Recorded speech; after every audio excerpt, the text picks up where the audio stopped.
Allahumma aftah lana hikmataka ya Allah.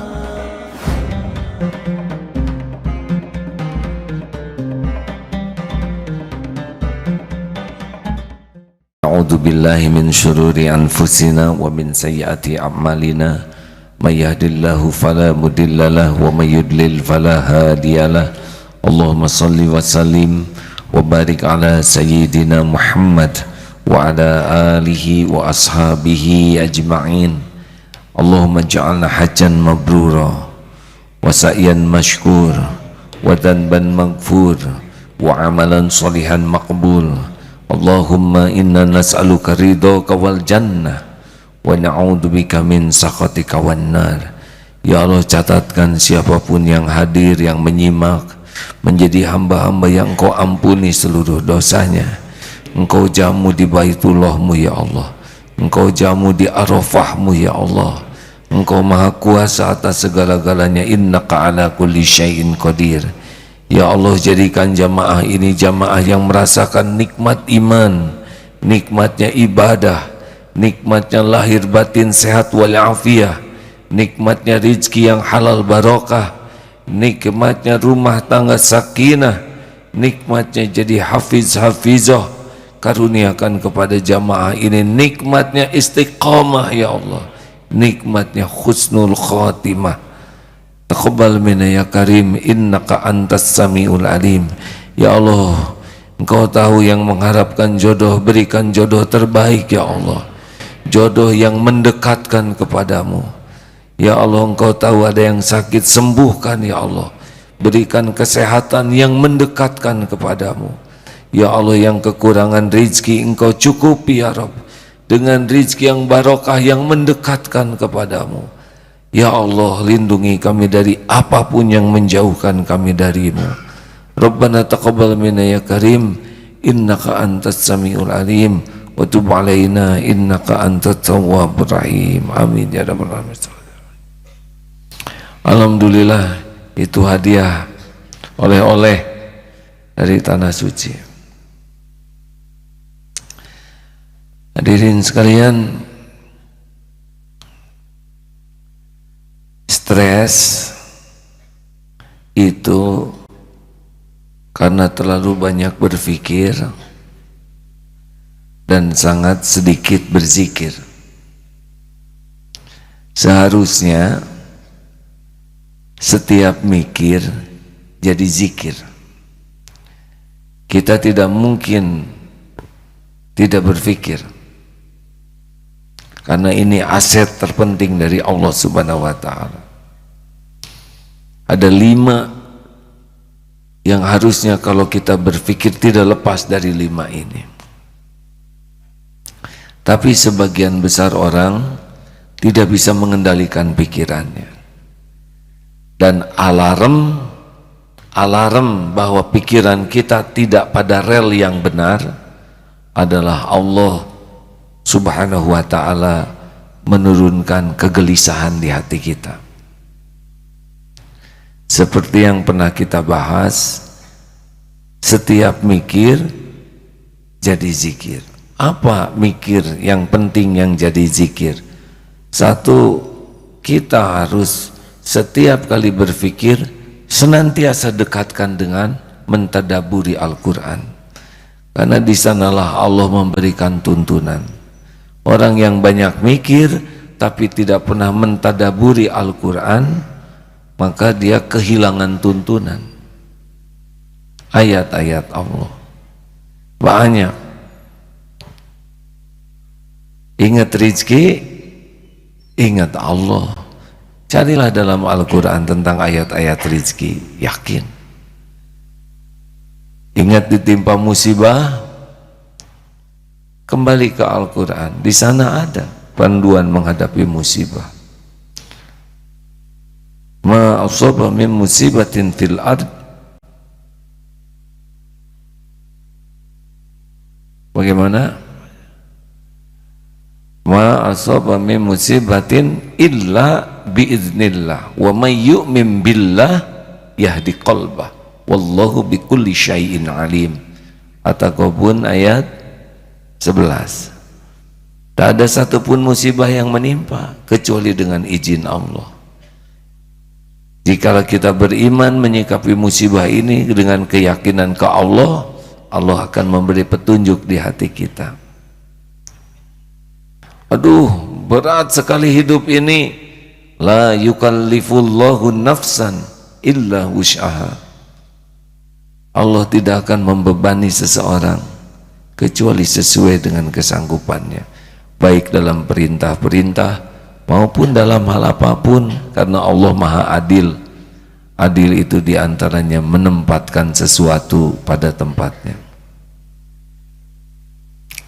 Siapa yang bisa menghilangkan musibah?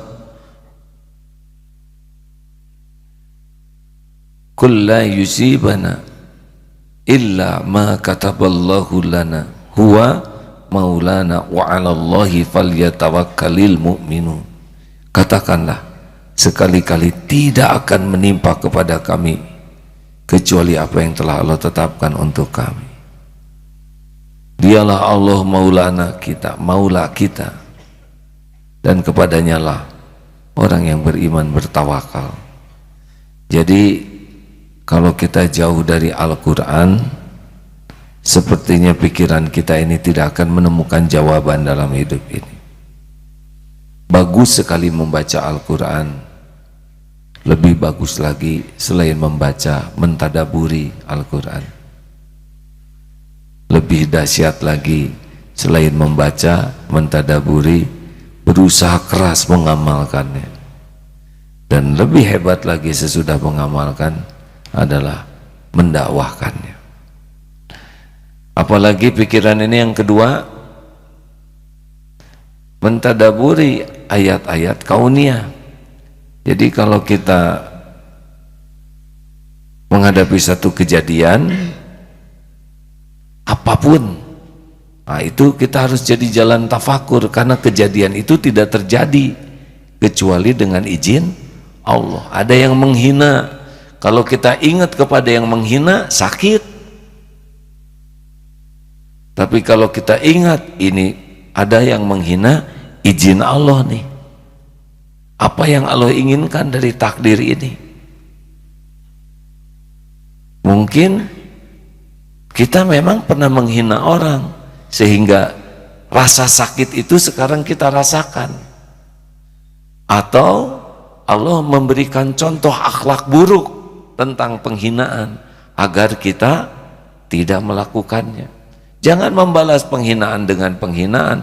Kelakuan buruk orang kepada kita itu bukan untuk kita balas, tapi untuk jadi pelajaran bagi kita. Kita belajar dari orang yang bersikap buruk, dan orang yang bersikap buruk ladang amal bagi kita, ladang riyadoh, latihan kesabaran, latihan memaafkan, latihan membalas keburukan dengan sikap yang baik, latihan mendoakan. Begitulah hadirin menghadapi kepahitan itu. Tapi kalau kita tidak ingat ke Allah, hanya ingat kepada yang menghina, ya rasakan sendiri deritanya, nyesek di hati kita. Itu hidung atau kutil? Bagaimana jawabannya? Kutil, mirip hidung. Sudahlah hadirin, kalau kutil tidak akan segede gini. Ya, tenang saja, kita tidak akan jadi hina dengan dihina orang, kita akan hina oleh kelakuan hina kita sendiri. Jangan mau diatur oleh keburukan orang lain. Kalau orang lain bersikap buruk, itu pilihan dia. Pilihan kita adalah sikap yang Allah sukai. Sepakat hadirin? Masa dia menghina, kita menghina lagi. Dia ngomong jelek, kita ngomong jelek lagi. Dia membeberkan aib, kita beberkan aib lagi. Lalu untuk apa kita sekolah tinggi-tinggi? Untuk apa kita belajar agama kalau bisanya hanya niru keburukan orang? Benar? Orang bersikap berkata buruk kepada kita, itu pilihan dia. Kita punya pilihan sendiri, berkata yang Allah sukai. Setiap perbuatan kembali kepada dirinya. Makanya kalau ada kejadian, ingat kepada Allah. Kalau tadi lihat ayatnya, sekarang tafakuri hikmahnya. Ini takdir dengan izin Allah. Apa yang Allah inginkan? Di kalangan santri penghafal Quran pasti beda-beda. Ada yang cepat hafalannya, ada yang lambat. Tidak usah membanding-banding. Dan semuanya juga bisa ingat dengan izin Allah. Dan hafal itu belum tentu karunia, bisa juga cobaan. Yang paling penting dari menghafal Al-Quran sebetulnya bukan hafalnya. Yang paling penting dari menghafal Quran adalah Allah ridho tidak kepada orang tersebut. Apalah artinya hafal kalau Allah tidak ridho? Gimana tidak ridho? Karena jadi sombong, jadi ria, jadi dengki, jadi ujub. Aneh saya ini. Padahal saya ngepal cuma 2 kali baca. Hafal. Kamu tobat deh ya. Nggak hafal-hafal. Hafal tapi jadi sombong. Apa artinya hafal? Kalau jadi sombong, sedang sombong itu sesuatu yang tidak disukai Allah. Makanya maaf kalau punya anak menghafal Quran, jangan suka ditanya sudah berapa juz. Nanti tertekan itu anak. Dan anak tuh beda-beda oleh Allah diciptakan. Ada yang suka nanya gitu ke anaknya, nggak usah ditanya. Alhamdulillah, saya kalau ke anak yang sedang menghafal Quran, nggak ditanya sudah berapa juz, nggak. Ini membuat anak jadi salah target. Jadikan setiap bacaan, setiap huruf makin dekat dengan Allah, membuat Allah ridho. Itu saja. Gimana kalau nggak apal-apal? Ya nggak apa-apa. Kalau itu membuat Allah kangen dengan dia, ya. Yang penting mah jadi dekat dengan Allah, hadirin. 3, gunakan akal ini. 1, mentadaburi Al-Quran, di sana menemukan Allah lewat Al-Quran. Yang kedua, mentadaburi ayat-ayat kauniyah tadi Al-Quran, kemudian apa yang terjadi ini ditafakuri ini. Seperti ada titik-titik misalkan ya, ditangkap, tertangkap tangan, OTT, ya kita jangan langsung ingat, oh ini cara Allah menangkap seseorang. Jadi KPK itu hanya perpanjangan ketentuan dari Allah. Kalau waktunya ditangkap pasti ketangkap, waktunya terbuka pasti terbuka. Oh ternyata mudah bagi Allah mengangkat derajat seseorang dan mudah bagi Allah menjatuhkan seseorang. Betul? Tu'izzu man tasya wa tudhillu man tasya. Jadi jangan hanya wah si itu ketangkap rasain lu, mau ngapain itu? Lebih baik kita tafakur, apa nih? Jadi banyak nambah iman karena mikir menafakuri perbuatan Allah. 3, yang ketiga, kalau mau banyak mikir adalah pikirkan karunia Allah. Kalau mau banyak mikir karunia Allah, hadirin. Waduh, kalau sudah punya hobi memikirkan karunia Allah, itu dalam segala kejadian pasti ada karunia. Ala kulli hal. Karunia Allah tuh tidak selalu dalam kesenangan. Dalam kesusahan tuh banyak sekali kesempatan jadi dekat dengan Allah dalam kesusahan. Betul? Ya, yang contoh yang paling sering saya sampaikan, pesawat. Itu pesawat tuh karunia, hadirin. Bisa terbang, kita memangkas jarak, memangkas waktu. Tapi selama di pesawat jarang ingat kepada Allah. Jarang.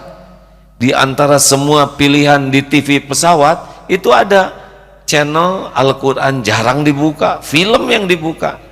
Dan barulah ingat kepada Allah ketika Ya Allah, astagfirullah. Ya Allah, ya Hayyu ya Qayyum, bi rahmatika astaghfir. Ya Allah, ya rahmatullah, wala quwwata illa billah. Gitu. Coba, mana yang Allah sukai? Lupa ke Allah, ingat ke Allah. Nah, dikasih nikmat lupa, dikasih goncangan, goncangan juga nggak berapa banyak, ya. Makanya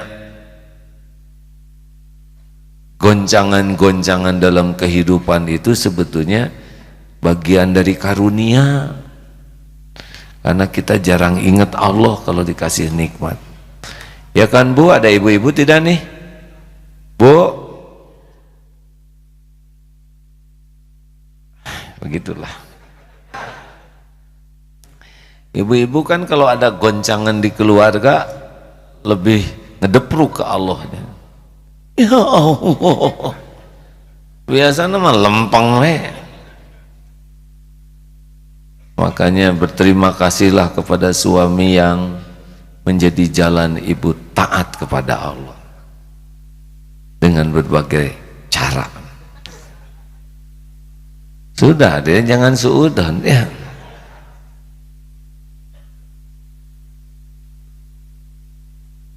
Jangan menganggap nikmat itu hanya yang cocok dengan keinginan. Yang tidak cocok dengan keinginan boleh jadi lebih hebat karunianya. Digagalkan dari sesuatu yang bisa menjerumuskan, itu karunia. Betul? Saudara batal menikah, karunia bukan?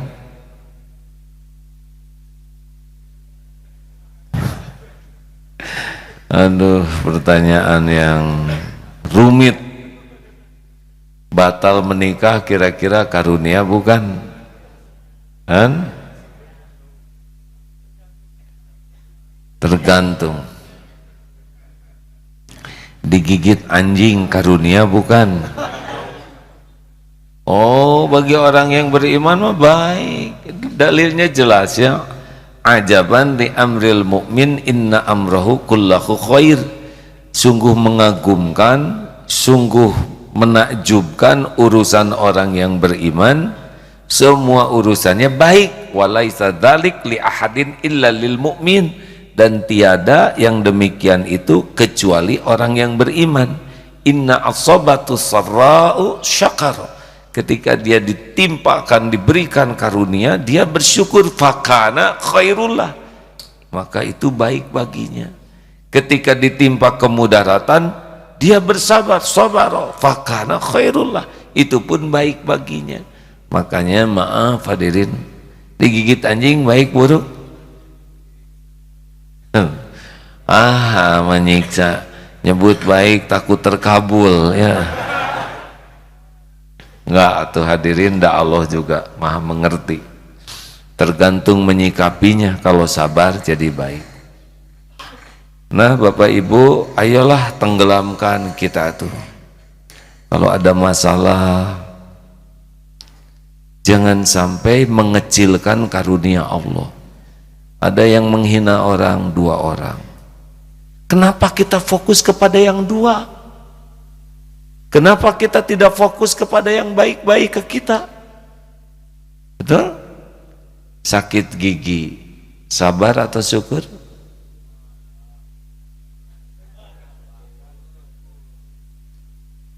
Sakit gigi, sabar atau syukur?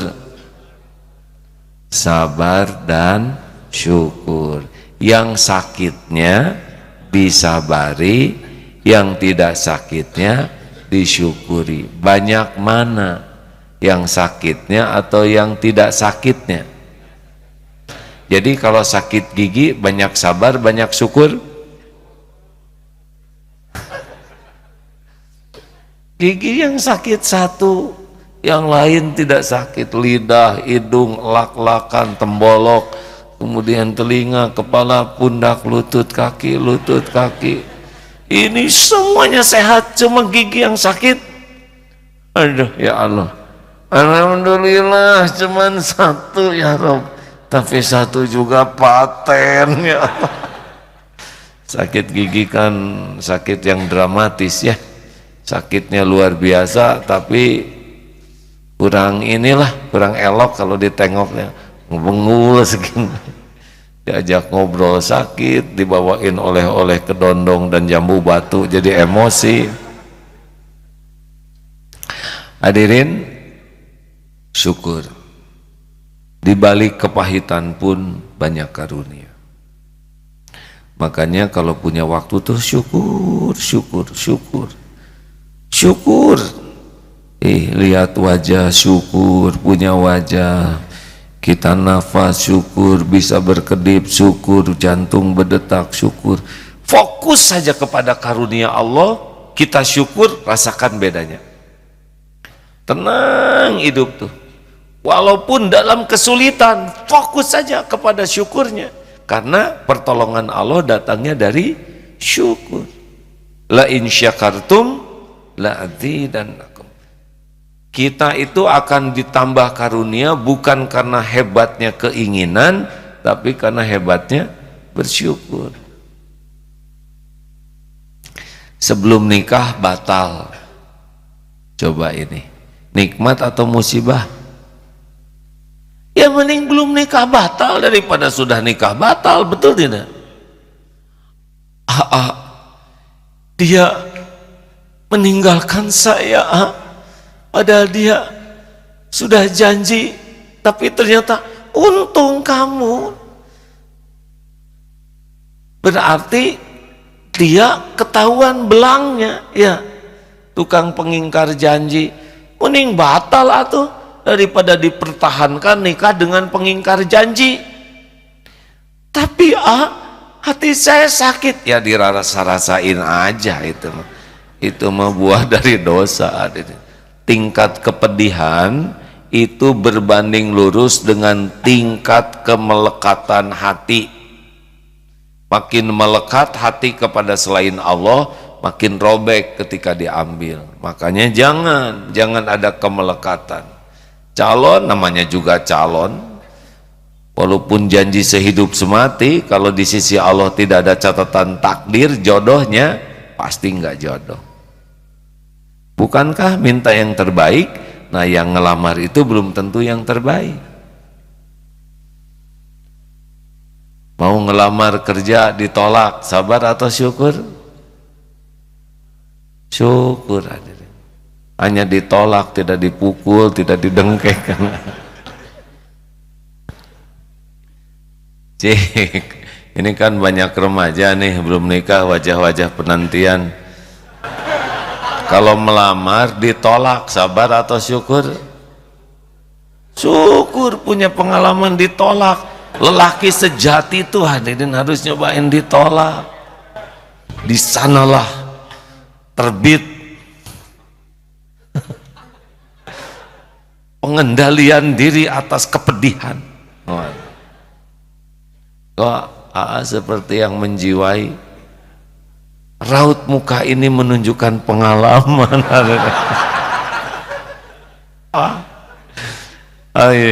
Tidak boleh diceritakan, takut ngedenger yang si dianya.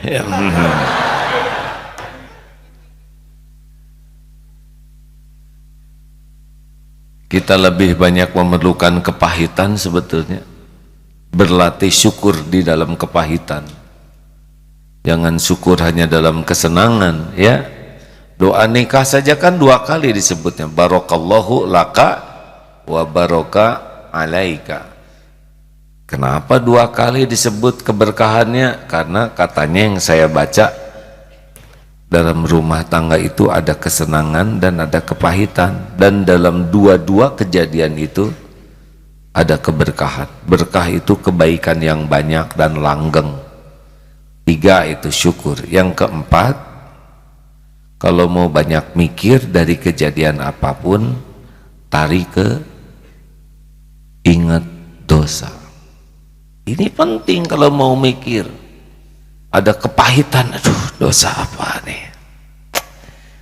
Apa yang saya lakukan sehingga ketimpa ini? Wa ma asabaka min sayyi'atin fa min nafsik. Jadi kalau ada apa yang enggak enak, yang pahit, yang sulit, yang menyakitkan, selain tarik ke syukur, karunia yang banyak, tarik juga ke tobat. مدت يداي نزعت أسرار قلبي وجئت ألقي أساي رباه عفوك إني للنور مدت يداي نزعت أسرار قلبي وجئت ألقي